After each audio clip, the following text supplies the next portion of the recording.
네, 투자자 여러분 반갑습니다. 김종철입니다. 방금 우리 심지영님이 얘기했던 대로 현재 주가는 밑으로 가면 과매도 존. 하지만 위로 올라갈 때마다 여전히 매도를 때려야 되는 추세적인 하락존. 마치 우리가 2022년도에 좋은 거 하나 있습니다. 나쁜 거 하나 있는데 뭐부터 얘기할까요? 그럴 때 일단은 그나마 다행인 것은 과매도이기 때문에 그냥 빠지지 않고 잠깐만 들어준다. 하지만 실제적으로 중요한 것은 추세가 하락구간에 있기 때문에 올라갈 때마다 현금을 챙겨 놓는 것이 필요하다는 것이 저희의 기본적인 하나의 매매 전략의 루틴이었습니다. 자, 이러한 가운데서 미국 시장도 요새 요동치고 있습니다. 특히 목요일 날 미국 시장이 장대에 음목을 줬죠. 그래서 어떻게 보면 오늘 미국 주가가 위로 올라갔다가 약간 올라갔다가 다시 약간 밑으로 밀리는 상승폭을 어느 정도 반납하는 것을 줬는데 이게 물쉐비 파동인가라고 의심을 받을 만한 그러한 구간도 나오고 있습니다. 자, 그런 가운데서 요동치는 게 있습니다. 자, 숫자 그냥 우리가 62 대 33 그러면 보통 같으면 이쪽이 트럼프가 62, 이쪽 해리스가 33 그럴 텐데 앞에 다른 조건이 붙었습니다. 사전투표입니다. 사전투표 결과가 62 대 33으로 오히려 해리스가 유력에 나와 있습니다. 이것도 어떻게 보면 트럼프한테 유리한 방송 데이터에서도 이런 현상이 나왔는데 이게 진짜일까 가짜일까 아주 초미의 관심사가 되고 있습니다. 더군다나 이것이 주시장에 영향을 끼치기 때문에 잠시 후에 팩트체크와 같이 보도록 하겠습니다. 그러면서 역시 월이바뀌었습니다. 항상 월이바뀌었을 때 우리가 봐야 되는 것은 발해 방향이 어느 쪽으로 움직이는가 우리가 이걸 봐야 되겠죠. 자, 그러면서 국내 시장의 입장으로 봤을 때는 역시 가장 최대의 큰 빅픽처의 그림은 추세는 이미 하락 추세에 있다라고 여러 차례 지금 말씀드리고 있고요. 그다음에 다만 내려갈 때 때린 게 아니라 올라갈 때 던져야 되는 과매도권에 있다 그러는데 어떤 부분인가 곧바로 살펴보도록 하겠습니다. 자, 첫 번째 팩트 체크부터 가보도록 하겠습니다. 자, 일단 지난주에 주장의 흐름을 보면 자, 이렇게 움직였습니다. 여기 한번 보시죠. 지난주 일주일 동안의 주식시장 흐름을 보면 원투데이는 주가가 상승했죠. 그죠? 월화는 주가가 위로 올라갔습니다. 수요일서부터 주가가 밑으로 쭉 빠졌죠. 특히 목요일 날 주가 하락을 주목해 보셔야 합니다. 그다음에 이쪽을 보면 코상은 그래도 좀 났었습니다. 코상은 5일 중에서 3일간이 주가가 위로 들어줬습니다.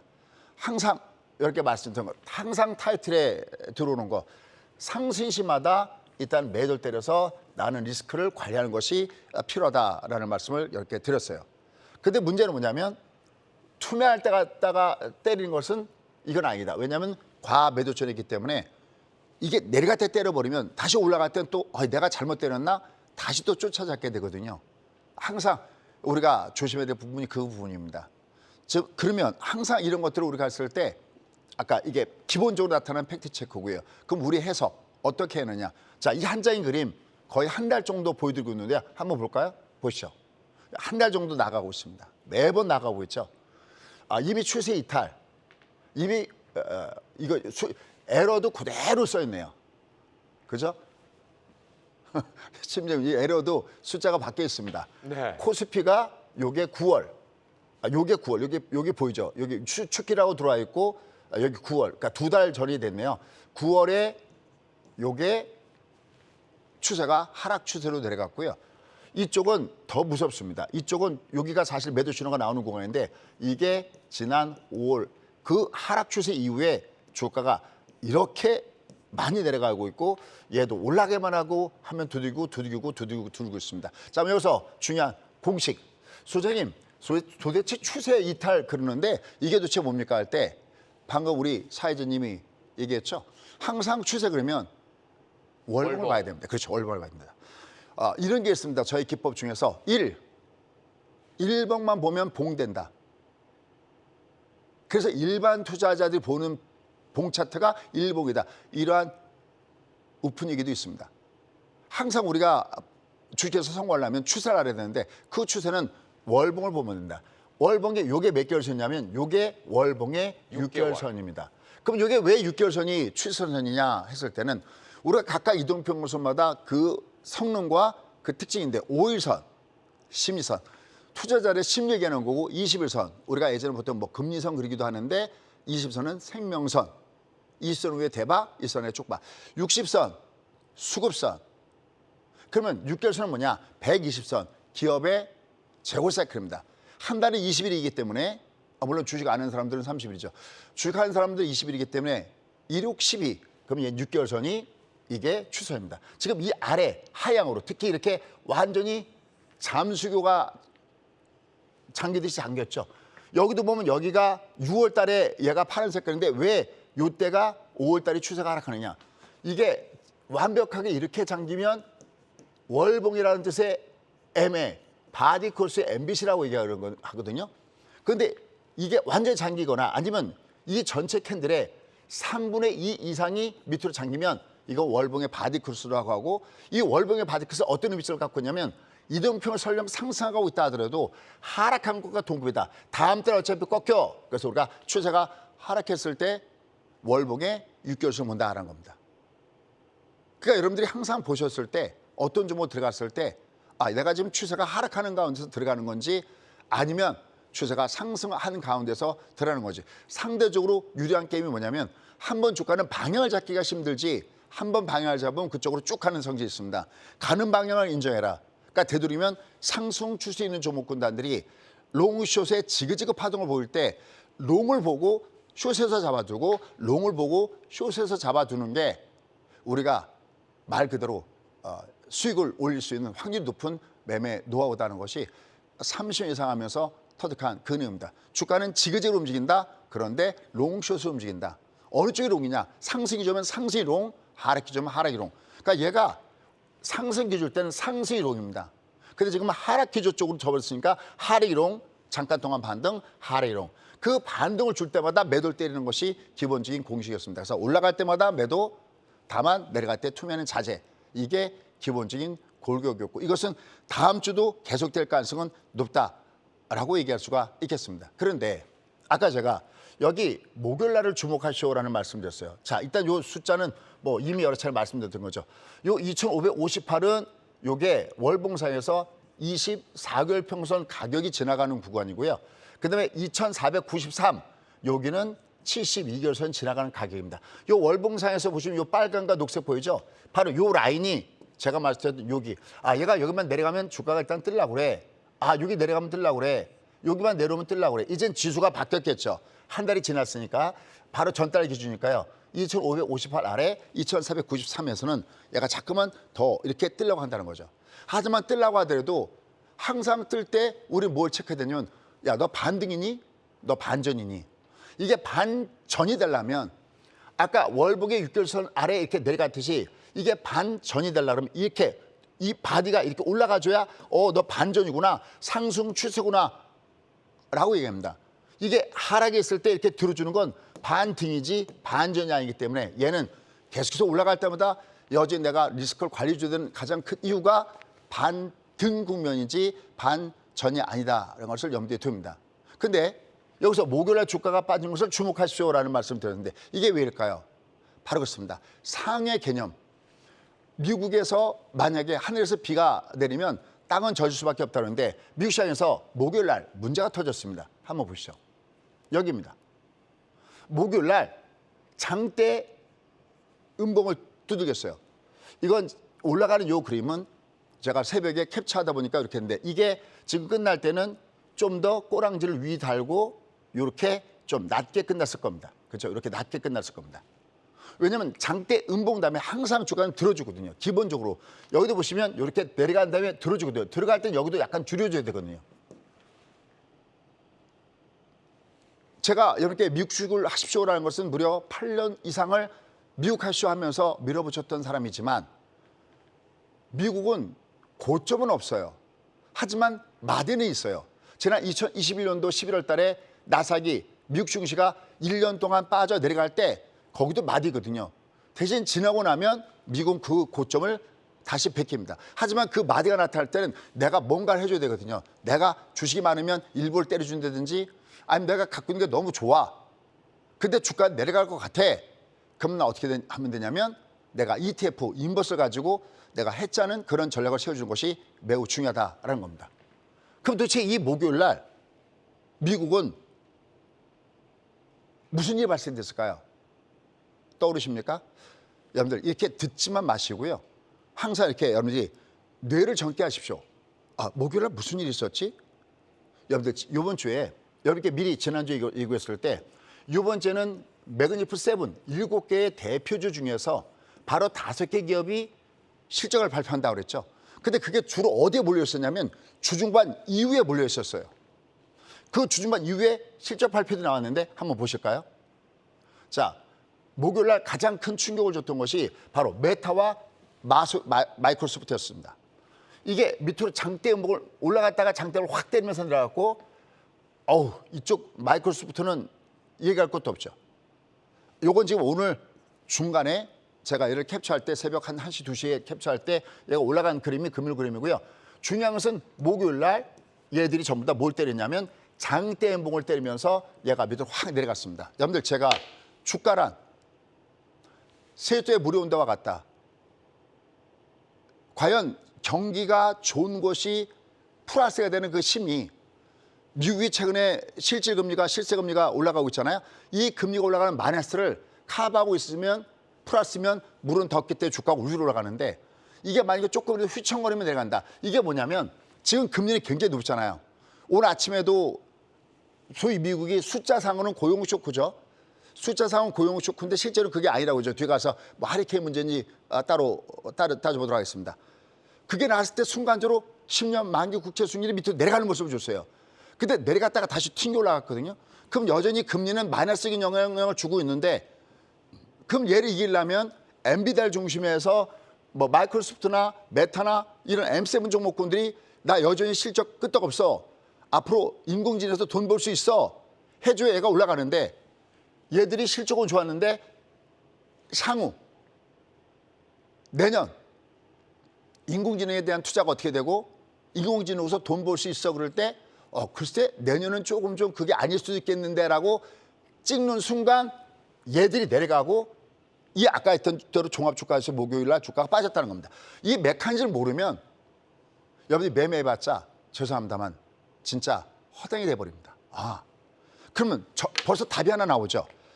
올라가다가 실적 관련돼서 일부 종목군들이 물론 아마존 좋게 나왔습니다만 일부 기업들이 주가 실적이 안 좋게 나오고 있어? 그 뭐가 이번에는 일을 해줘야 되죠?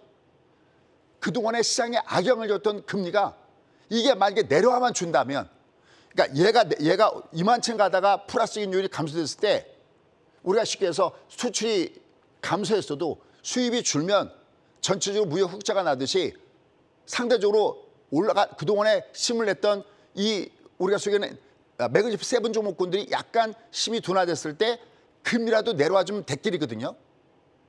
그러니까 어제 같은 경우에 아까 제가 중간에 캡처할 때 보면 S&P 500 선물 기준으로 막 60포인트 이상 올라가 막 그랬거든요. 왜? 그때는 고용 쇼크니 뭐니 나왔을 때 숫자가 나왔을 때 이게 금리가 꺾어지는구나. 그러니까 주가가 그렇게 움직였던 겁니다. 얘가 어떻게 움직일지 모르면 맨날 여러분 뒷북을 칠 수밖에 없습니다. 자, 그럼 얘 말고도 아까 7개 중에서 5개가 실적을 발표했다는데 나머지 어떤가 한번 볼까요? 자, 보시죠. 구글도 밑창으로 내려온 거 보이시죠? 밑으로 뚝 떨어져 내려왔습니다. 주가가 위로 올라갔다가 여기 뚝 올라갔다가 밑으로 내려왔죠. 여기 쭉 올라갔다가 밑으로 뚝 빠져버렸습니다. 왜냐하면 구글은 물론 요번에 나왔던 실적이나 이런 것들이 나쁜 건 아닌데 뭐 여러 가지 부분에 걸려 있죠. 이거 세금 문제에 걸려 있는 부분, 그다음에 기업 분할 걸려 있는 부분, 자체적인 리스크가 또 있는 이런 양상이죠. 그래도 굉장히 이번에 선방한 것 중에 하나가 아마존이었습니다. 여러분들 우리가 인공지능 쪽이 굉장히 돈을 벌려 그러면은 어느 쪽이 가장 돈 버는데 유력할까요? 그렇습니다. 바로 데이터 센터입니다. 전 세계 데이터 센터에 대략 70 내지 80%가 전부 다 미국에 있습니다. 그중에서 빅3 업체가 있습니다. 아마존, 그죠? 그다음 마이크로소프트사, 이런 쪽, 구글 이런 쪽이 탑3 안에 들어가는 대표적인 업체입니다. 그중에 구글이 밑으로 좀 내려와 있고요. 여기보다 높은 게 마이크로소프트사, 아마존 탑이거든요. 그래도 탑 대장인 아마존이 실적이 좋게 나와서 그나마 조금 다양성 모습을 갖고 있습니다. 어쨌든 실적 발표 중에서 아마존은 괜찮았던 거죠. 그럼 또 하나 더 보겠습니다. 에어볼.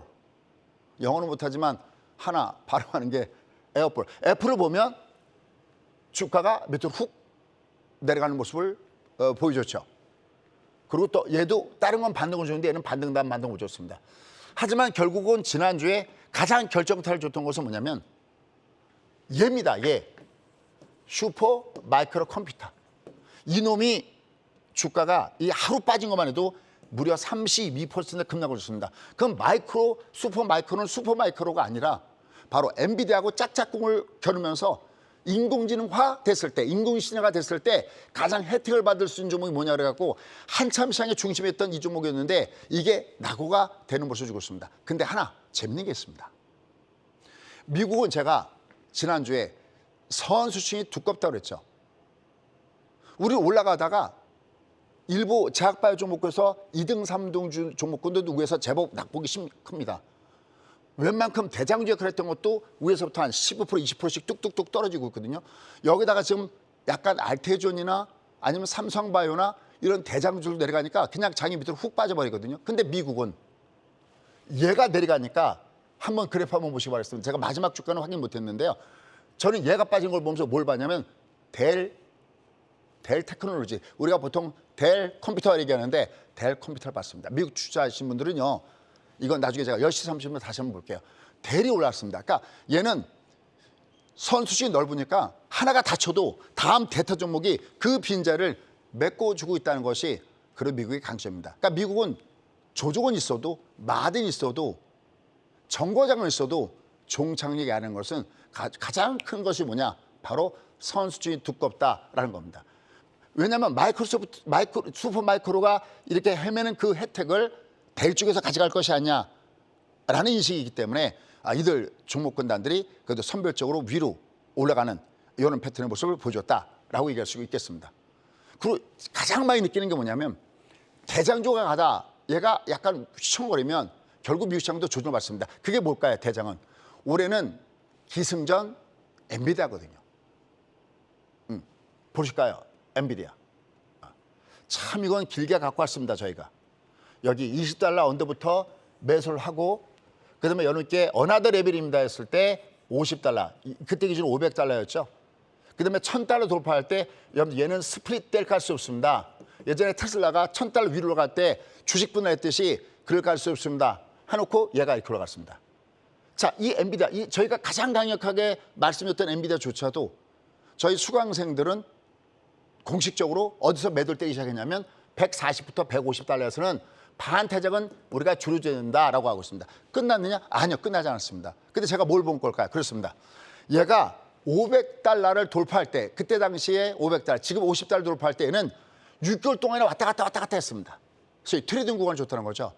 $1000 돌파할 때 이때는 3개월 동안 죄송합니다. 일본식 표현 써서 어감이 이래야 좀 더 실감 날 것 같아서 왔다리 갔다리 했습니다. 언제? 3개월 동안. 그럼 얘는 $1,500, $150 돌파할 때 몇 개월 동안 왔다 갔다 할지는 모릅니다. 끝났느냐? 아니요. 끝났다는 생각은 아닙니다. 근데 왜 줄여주느냐? 기회비용. 일단 얘를 줄여주고 딴 데 가서 아직까지 안 올라갔던 좀 바꿔타기 위해서 저희는 한 반 정도는 물량을 줄이고 있습니다. 밑에서 상승 수익률이 한 650%를 남겨준 다음에 터는 거니까 뭐 아까운 것도 없겠죠. 그 돈 갖고 어디다가 재능 기부하라고 하는 것이 저의 기본적인 전략이었으니까. 어쨌든 이렇게 가장 대장주였던 엔비디아가 상단에 이걸 가격에 맞이주의라고 그러는데 가격이 1,500, $150에서 얘를 가격에 맞이존으로 얘가 두들겨 맞고 있고요. 그래서 삼성바이오 같은 것도 올라가다가 두들겨 맞는 게 100만 원. 그 외 직전 고점 100만 원서부터 110만 원에서 얘가 두들겨 맞는 그런 거랑 비슷한 차입니다. 끝났다는 게 아니라 얘가 최소한 여기서는 쉬었다 하겠구나. 그러니까 대장주가 조정받고 있는데 여기에 M7의 대표적인 5개 종목이 나왔는데 이 중에 아마존만 살아남고 나머지가 조정받았어요. 이게 이렇게 조정받다 보니까 미국 시장도 조정받았고 그게 일선화해서 장대물 줬던 것이 바로 목요일입니다. 그럼 이는 어떻게 될까요? 당관 미국도 물론 우리가 대선 이후에 장이 폭등을 줄 것이다, 폭락을 줄 것이다 하는 것은 다른 대안이 있습니다. 그게 아니라 최소한 그 결과가 나오기 전까지 일단 얘는 올라가면 자꾸만 두들겨 맞겠구나. 하지만 밑으로 내려갈 때는 대선 이후에 보통 또 계절적으로 미국 시장은 11월과 12월이 보통 강세장입니다.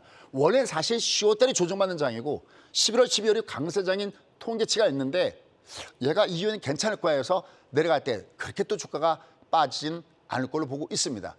뭐 뒤에 가서 다음 주에 나오는 핵심 이슈들 좀 보겠지만 그래서 미국 시장이 어쨌든 가다가 막히니까 우리 시장도 같이 한번 조정을 받고 있습니다. 자, 지금부터는 그러면 미스테리를 파헤치도록 하겠습니다. 와, 이게 상당히 놀라운 일이었습니다.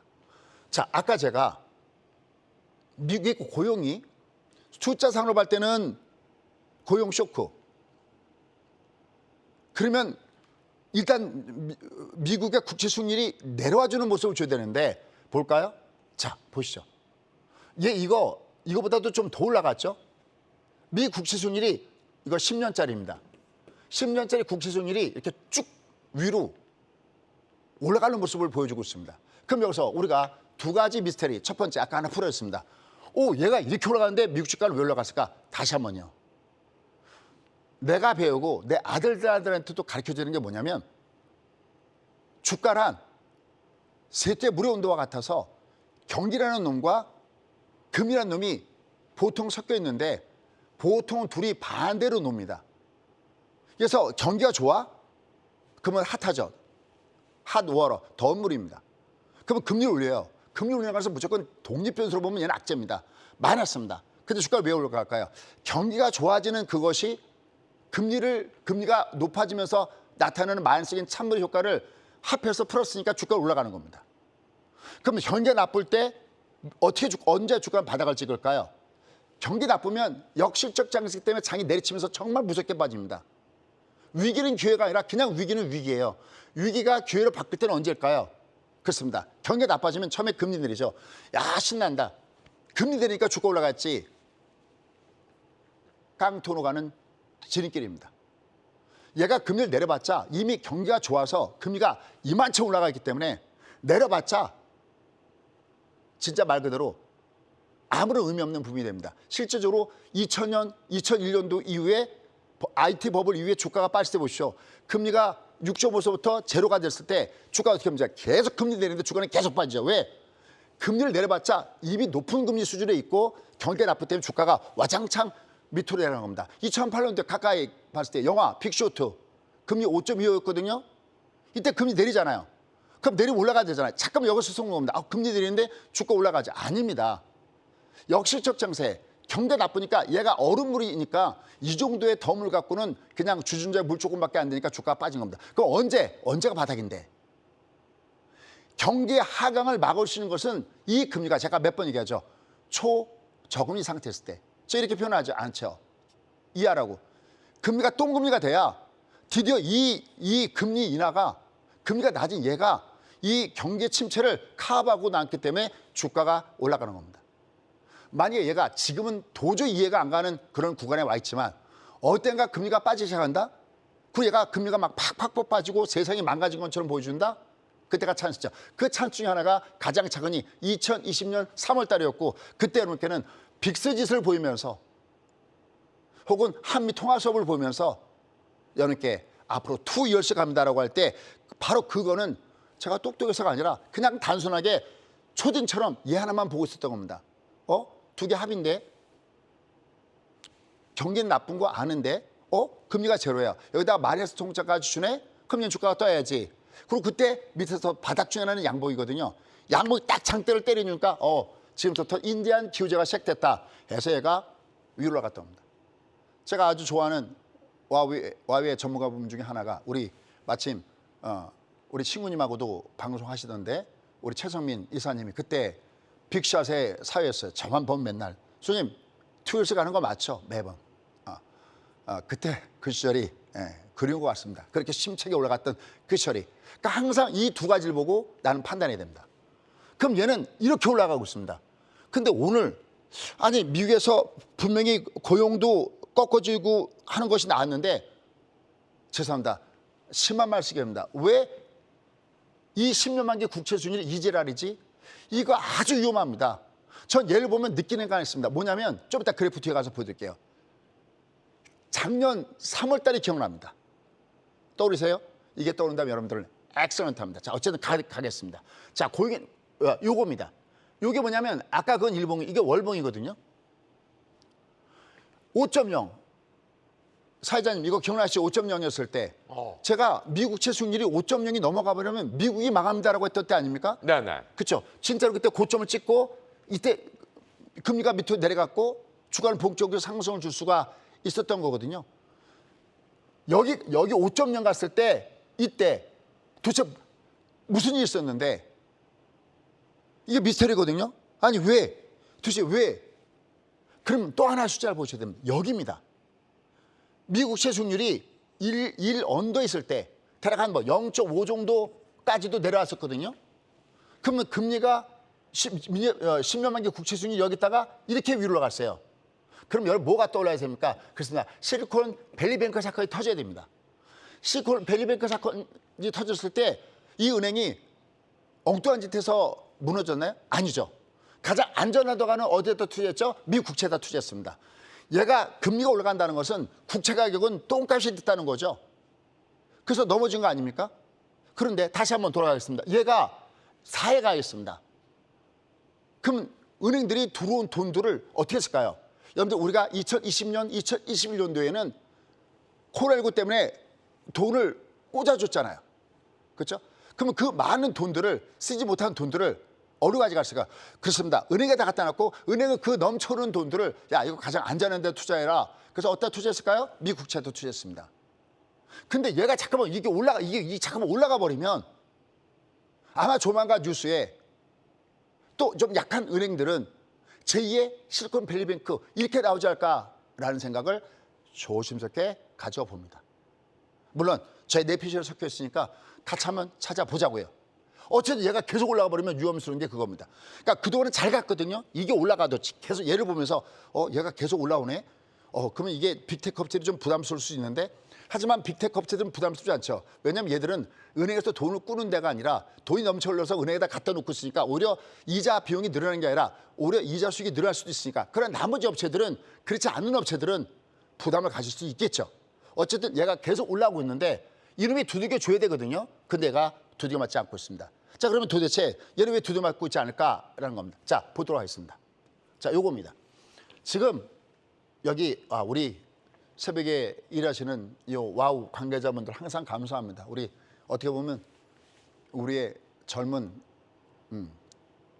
청년들과 젊은 이 우리 뭐랄까요 여성 오늘 아침에도 뭐 마이크 채워주고 뭐 다 봐주고 그러는데 너무 항상 감사함을 느낍니다. 여기 색깔 잘 해줬네요. 너무너무 감사합니다. 여기 보면 신규 채용이 2020년 이게 뭐냐면 코로나19 때잖아요. 코로나19 이후에 4년 만에 최저치를 기록했다. 왜? 12,000명이에요. 다만 실업률은 4.1을 그대로 유지하고 대신 시간당 평균 임금은 이게 예상이 0.3였는데 얘는 좀 올라갔습니다. 그러면서 야, 너 이렇게 왜 이거 숫자 잘못된 거 아니야? 이거 공 하나 덜 빠진 거 아니야? 안 빠진 거였습니다. 왜? 요새 저도 이제 미국에 가 있었잖아요. 허리케인 2번 왔거든요. 여기다가 보잉의 파업 여파. 그러니까 얘는 그냥 일회성이야. 그럼 얘는 무시할 수 있죠. No. 그게 아닙니다. 고용은 분명히 꺾어지는 게 맞습니다. 얘는 가짜지만 더 중요한 게 있습니다. 항상 지나간 다음에 여기 보십시오. 이게 지금 10월 달 거잖아요. 이게 10월 달 거거든요. 그럼 8월 달 거하고 9월 달 거 나왔는데 항상 재조정에 들어가죠. 재조정에 들어가니까 대폭 하향 조정. 얘는 일회성이어도 지난 8월 달에 고용이 이만치면 만약에 시켜서 20만이야. 근데 나중에 보니까 10만이야. 얘가 10만이었어? 5만이야. 분명히 미국의 고용은 꺾어주는 게 맞습니다. 그러면 더 미스테리한 거죠. 아니 그러면 얘는 내려야 될 거 아니야? 얘는 이놈은 내려야 될 거 아니야? 근데 이런 게 있습니다. 여러분들 기준금리를 내려간다고 해서 얘가 반드시 내려가지는 않습니다. 우리도 그렇고 얘들도 그렇고 얘는 또 하나의 무서운 변수가 하나가 숨어 있는 겁니다. 그게 뭘까요? 그렇습니다. 민주당 정부는 큰 정부입니다. 정부가 모든 걸 주관해서 하는 큰 정부입니다. 더군다나 제일은 우리가 뉴스 나올 때마다 재료라는 얘기 나오면 뭐가 나옵니까? 엄청나게 국채를 발행한다. 왜냐하면 돈은 엄청나게 필요한데 세수는 부족하죠. 더군다나 이게 이렇게 높아지면 이 이자 돈 갚는데 얘들도 허리를 쫄라 마야 되거든요. 근데 그렇게 높아져 있는 그 국채, 근데 그 국채가 어느 쪽으로 많이 발행됐을까요? 그렇습니다. 장기채가 아니라 단기채로 발행이 많이 해놓은 상태에 있습니다. 이 단기채가 나중에는 장기채로 바뀌어야 되는데, 선생님 그러면 계속 단기채로 발행하면 될 거 아닙니까? 여러분들 과거에 금융위기가 터질 때의 모양을 보면 우리가 보통 어떤 문제가 터질 때 발작이 일어난다고 그러죠. 이거 계속해서 단기채로 이렇게 발행하게 되면 이건 발작이 나타나고 이건 자칫하면 또 다른 금융위기로 터질 수가 있기 때문에 앞으로 장기채로 전해야 된다는 거죠. 그러니까 얘가 안 빠지고 있어요. 다만 지금 기대하는 건 이게 올라갈 때 그거 말고도 트럼프 트레이드 효과, 즉 감세, 법인세를 대폭 낮추고 대신 돈을 많이 쓰겠다고 하고 그러면 그 부족한 부분을 국채로 많이 발행하겠죠. 물론 얘가 그러면 소장님 해리스가 만약에 대통령 되면 얘가 꺾일까요? 오케이, 꺾입니다. 제가 볼 때는. 그런데 한 가지 더. 누구나가 대통령이 되면 돈을 쓰고 경기를 회복시켜야 되고 아까 분명히 고용이 꺾어지고 있잖아요. 그럼 어떤 현상이 생겨버리냐면 얘가 트럼프가 되는 것보다 해리스가 되는 것이 좀 더 내로긴 오겠지만 이게 계속 빠질 수 있을까요? 그렇지가 않습니다. 여러분들 PC 나왔죠? PC 위에서 헤드라인 보지 마시고요. 뭘 보셔야 되냐면 코어를 보십시오. 코어가 안 빠지고 있습니다. 헤드라인 2.0 내외에서 고서 왔다 갔다 하고 있는데 헤드라인은 2.7 정도에서 아직까지 우리가 왜 끈적끈적하다고 하고 있죠? 별로 안 빠지고 있습니다. 다행히 요새 유가가 내려가는 건 다행이지만 이런 변수에 맞물려 있으니까 이놈이 제대로 안 내려오고 있고 이게 만약에 안 내려오고 있으면 현재 미국의 금융권들은 지난번에 실리콘밸리 베이커 사건과 똑같이 엉뚱한 짓 한 것도 아닌데 가장 안전한 국채에다 투자했다는 건데 금리가 올라갔으니까 채권가가 이렇게 됐으니까 지금 엄청나게 막대한 평가 손실을 입고 있다는 것이 월가 일부의 우리 목소리라는 것도 우리가 알고 보셔야 됩니다. 근데 그동안에 잘 버티고 갔던 그 이유는 이걸 커버하는 것이 AI를 중심으로 한 인공지능 종목군들의 강세였는데 얘가 엔비디아가 $150에서 가계 발전에 걸리고 아까 했지만 아마존 외에 나머지 업체들이 내년은 글쎄요 그런다면 얘가 글쎄요 그럴 때 빨리 얘가 내려와 줘야 되는데 그러니까 얘의 변곡은 우리가 선거 이후에 어떤 변곡을 주는가를 철저하게 체크해야 되는 중요한 부분에 놓여졌다는 것도 우리가 알고 이 매매를 하셔야 된다라는 겁니다. 하지만 그래도 어제 순간적으로 고용지표가 나왔을 때 한 가지 단서가 것이 있었습니다. 그게 뭘까요? 바로 이 한 장의 그림으로 준비했습니다. 이 그림입니다. 아이고, 이 그림입니다. 드디어 나왔네요.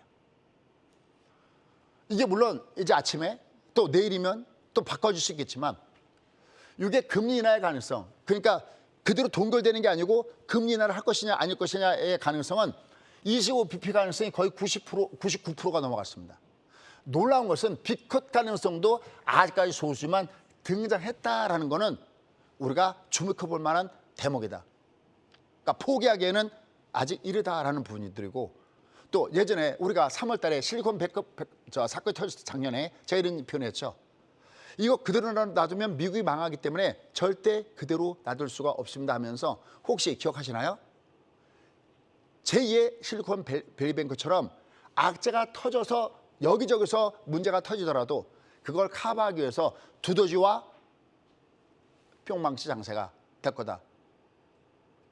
그런 부분들을 우리가 품고 얘가 어떻게 움직이는지를 계속 커버해서 나가야 된다라는 것을 여러분께 말씀 좀 드리고 싶습니다.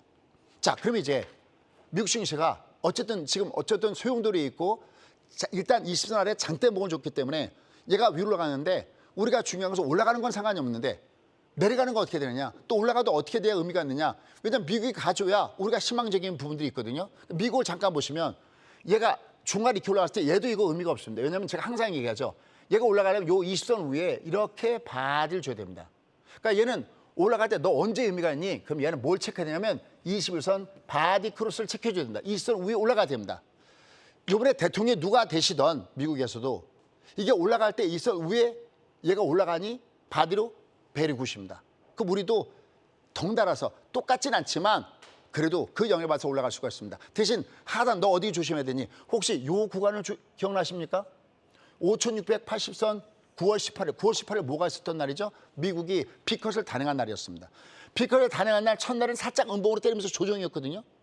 다음 날 강한 장대 양봉을 줬거든요. 그러니까 이번에도요, 조심해야 됩니다. 왜냐하면 지난번에 트럼프하고 힐러리하고 붙었을 때 어떤 결과가 나타났을까요? 트럼프가 당선되고 나서 주가가 그날 대폭락을 줬습니다. 끝장났구나. 이제 세상은 전부 다 암흑천지로 들어갔구나라고 느낀 순간 다음서부터 튀겨 올라가면서 어마어마한 상승을 줬던 걸 아시죠? 따라서 이번에 대선이 딱 끝나자마자 여러분들 하루 갖고 판단하지 마시고 2, 3일 정도는 얘가 어떻게 움직일 갖고 판단하는 것을 다시 한번 권해드립니다. 이거 제가 FOMC 할 때도 상당히 많이 말씀드리는 내용입니다. 그러면서 얘가 찍었던 저점이 5,680. 그러니까 얘가 위로 올라가서 이렇게 되면 베리베리 굿. 얘가 만약에 주가가 밑으로 내려가면서 만약에 대선 이후에 얘가 5,680을 깨고 내려가면 이 피컷에 대한 호재성 재료가 소멸되어 가는구나. 이건 대응의 전략이지 이걸 점치면서 얘가 깰 거다 올라갈 거다. 이거 아무짝에도 의미 없는 거 알고 계시죠? 그러니까 얘는 내가 어떻게 대응해야 되지 그럴 때 내가 체크해야 될 포인트는 과연 어딜까 그럴 때 바로 이런 부분들을 우리가 체크하는 것이 매우 중요하다라는 판단입니다. 그러한 가운데서 아까 말씀드린 대로 현재 어떤 결과가 나타났냐면 대선 여론조사에서 해리스가 오히려 앞서고 있는 걸로 나타났습니다. 근데 사실은 우리가 전통적으로 민주당 지지층들은 사전투표를 많이 해요.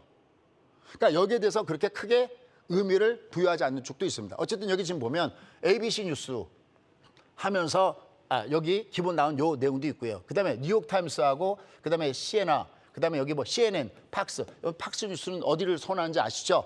이런 데서 보면은 7개 경합주 중에서도 네바다를 제외한 나머지 주에서 해리스가 우세하다. 근데 이게 재밌는 내용이 뉴욕타임즈에 나왔습니다. 향후 미국의 대통령 선거는 누구한테 달려있느냐 할 때는 미국의 백인 여성한테 달려있다라는 이런 얘기가 있습니다. 우리 사회자님 우리 신군이 줬던 그 소스 중에 하나였는데 이게 무슨 얘기냐면 이게 그러니까 미국은 백인이 훨씬 많잖아요.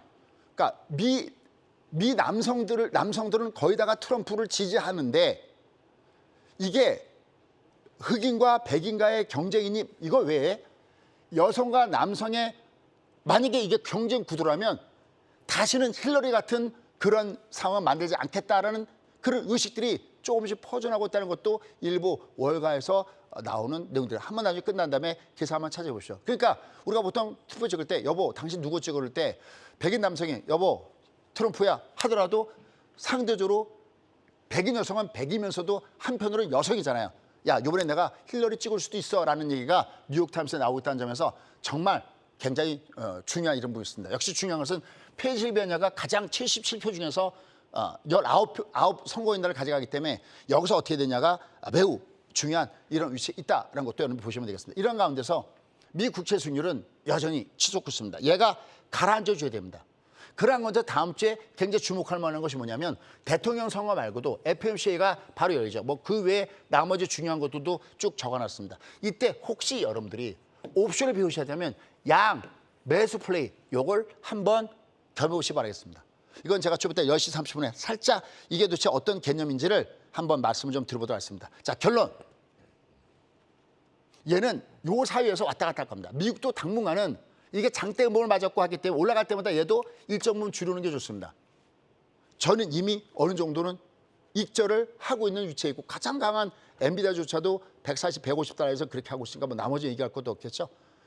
그게 아니면 약간 인버스라도 해체하는 전략을 구사해야 되겠고 대신 여기가 깨는가 안 깨느냐가 가장 최대의 관전 포인트다라는 것을 보시면 되겠습니다. 그럼 국내 시장은 나 어떻게 해야 되냐? 거듭이겠습니다. 몇 번 이겠습니다. 얘는 올라갈 때마다 매도입니다. 올라갈 때마다 매도입니다. 왜? 추세가 하락이니까. 추세를 이미 이탈했으니까. 다만 밑창을 내갈 때 때려버리면 아까 했지만 지난주에 코스피도 이틀 동안 올라갔잖아요. 올라갈 때 사는 게 아니라 올라갈 땐 때리는 거고요.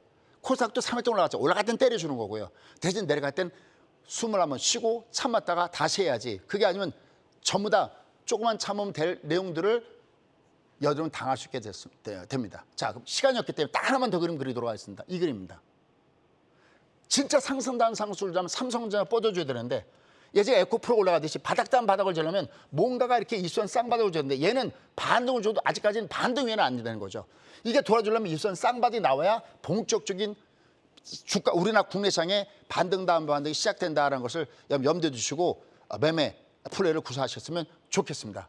그러한 건데서 10시 반에 이걸 가지고 타쳐를 했습니다. 뭐 바닥에 있을 때 나타나는 녹색 캔들 기억나시죠? 2020년대 폭락할 때 여기에요.